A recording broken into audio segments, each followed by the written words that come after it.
வணக்கங்க. அப்புறம் இன்னொரு விஷயம் என்னென்னாங்க, இந்த ரேஷன் கடைக்காரருடைய ரேஷன் கடைக்காரர் ரேஷன் கடைக்காரர் இறைவன்கிட்ட சொல்கிறார்.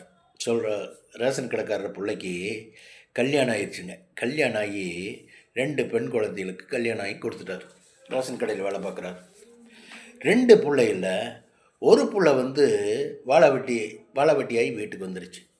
இன்னொரு புள்ள பெருசனுக்கு சிக்காகி படுத்துட்டாப்படி.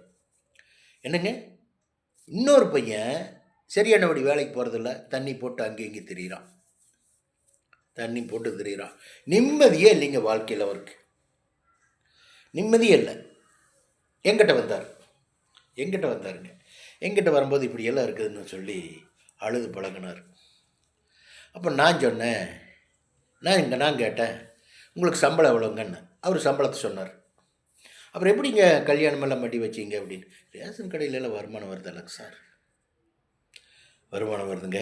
அந்த வேஸ்ட்டு சாக்கு அது இது எல்லாம் விற்கிறது பிடிக்கிறது அதுல எல்லாம் கொஞ்சம் வருமானம் வருங்க. அதுலையெல்லாம் கொஞ்சம் சேர்த்தாங்க இதெல்லாம் பண்ணுங்க அப்படின்னு. சரிங்களா? அது அவர் என்கிட்ட சொன்னது சரியா? இப்போ நான் சொன்னேன், இத்தனைக்கு காரணம் அதுதாங்க ஏழைகளுக்கு கொடுக்குற அரிசி பருப்பு அது இது நீங்கள் விற்று ஜோப்பில் போட்டிங்கன்னா எப்படிங்க? அது கவர்மெண்ட்டுக்கு ஹேண்ட் ஓவர் பண்ணுறதுங்க சார். அது வாங்கிறது இல்லைங்க, அதனால தானுங்க. சில பேரில் வாங்குறது இல்லைங்க, அது மிச்சம். அது கவர்மெண்ட்டுக்கு கணக்கு காட்டணுங்க. நீங்கள் கவர்மெண்ட்டுக்கு நீங்கள் கணக்கு காட்டினீங்கன்னா அவர் உங்களுக்கு கொடுப்பார், இறைவன் கொடுப்பார். நீங்கள் விற்று அதை காசு பண்ணனால தான் இத்தனை பாவத்துக்கு ஆளானீங்க அப்படின்னு நான் சொல்ல. இதுக்கு என்ன பரிகாரம் பண்ணுறதுங்க? என்ன பண்ணுறது, ஏது பண்ணுறது? இதெல்லாம் ஒன்றுமே பண்ண முடியாதுங்க. ஒன்றும் பண்ண முடியாது. அந்த பாவத்தின் சம்பளம் நீங்கள் அனுபவிச்சு தான் தீரணும். நீங்கள் உயிருள்ள வரையில் அனுபவிக்கணுங்க.